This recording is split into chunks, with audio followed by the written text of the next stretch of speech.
too often in the West, whether it's with remote viewing or different schools of occult thought or esoteric thought, we look at things very discreetly.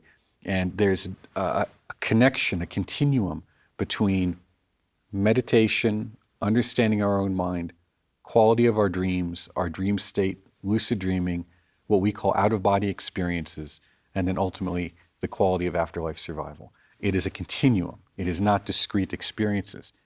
And that's what I wrote about in Between the Gates, is to explore that and explain that. And later on, after I'd written the book, I'd come across writings within Tibetan Buddhism, particularly Vajrayana, in their dream yogas, as they call it, and that's what was said there. It's a continuum. So what she stated here about the idea of the screen, that's not simply a metaphor. That is an actual experience. And you have that experience as if you are looking at a screen and watching things happen. It's very real that way. And you see that in some symbolism. And some Taoist priests, on their hats, they have a little white square on their forehead. And that's symbolic of that notion of you're watching the screen of the psychic mind or whatever is happening unfold before you. Mark, can you train yourself to have a lucid dream? Yes. You can.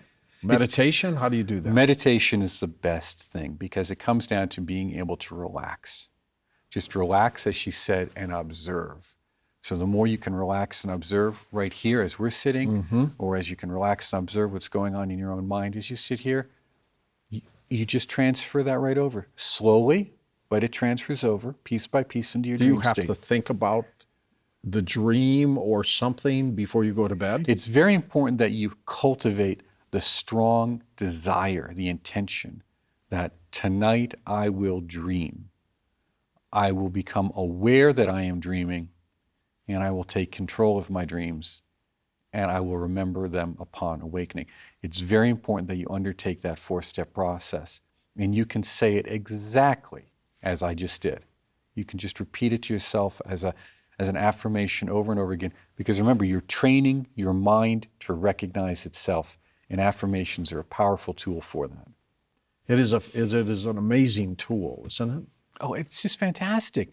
Look, people don't have lucid dreams every night.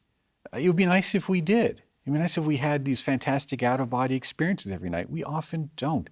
But we have them, and we can cultivate them, and we can apply them to make our lives more productive, more joyous, and just better for everyone. Why are some dreams rememberable and others are not? I mean, there are many nights I don't remember my dreams at all. I think it just has to do with importance. A lot of our dreams are just processing. I'm sure you've been times in your life when you've gone through the day talking to yourself over something. Something happened and it's frustrating, and you find yourself even talking out loud. You say, I'm going crazy. I got to stop this.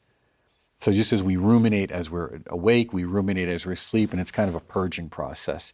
And it doesn't really matter. It's like deleting files. Yeah. Whereas the new file, that's the one we got to remember. The new process, the new understanding, the new way of expressing ourselves, that has an emotional impact on us, and that's why we remember it. I saw a guy talking to himself a couple of weeks ago, and I thought he was absolutely nuts until I realized he had a little earpiece in and he had his cell phone in his pocket.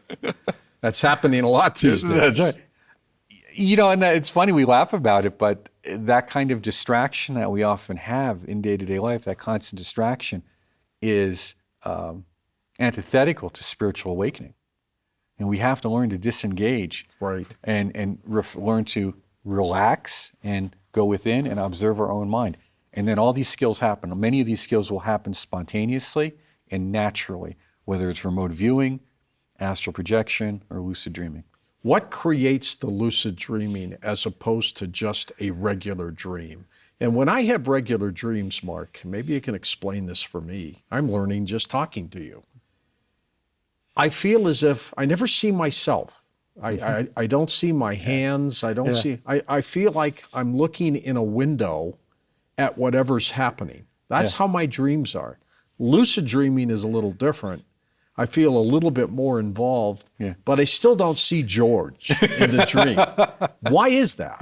I think that because when we're having a regular dream, the stimulation to our psyche that's causing the dream is coming mostly from the external world, from day-to-day experience. So it moves in, our senses experience it, our brain somehow processes it, and that information gets stored away, we'll say in the subconscious. Right. Okay? And then the subconscious at night tries to sort this out, and boom, creates a dream. When we're having a lucid dream, it's coming from, we'll say, the opposite direction. It's coming from what we would think of as our higher self, our inner self, our divine self, and it's moving from that way into the subconscious, creating an experience, an environment that we will remember, and then it moves forward into the waking state where we go, oh, okay, and we can have some sense of it and process it. Give us some techniques to create more lucid dreaming. The best one, of course, is undertake a spiritual practice of relaxation and meditation, even if it's just for a few minutes a day, several times a day. Does it have to be before you go to bed? Well, when you're going to sleep, just relax. And as I said earlier, focus on this idea that tonight I will dream. I will recognize that I am dreaming. I will remember my dreams upon awakening. Well, I will recognize I'm dreaming. I will take control of my dreams. I will remember them upon awakening. And with that, you can add in visualizations. Now, some traditional visualizations have to do with psychic centers. Mm-hmm. Okay, so we can add those in. The easiest one is, of course, the heart. They say meditate on the heart and visualize a brilliant glowing light there as if you were falling asleep in the lap of a spiritual teacher or a person that you admired. Okay, it can just be, again, trust and relaxation.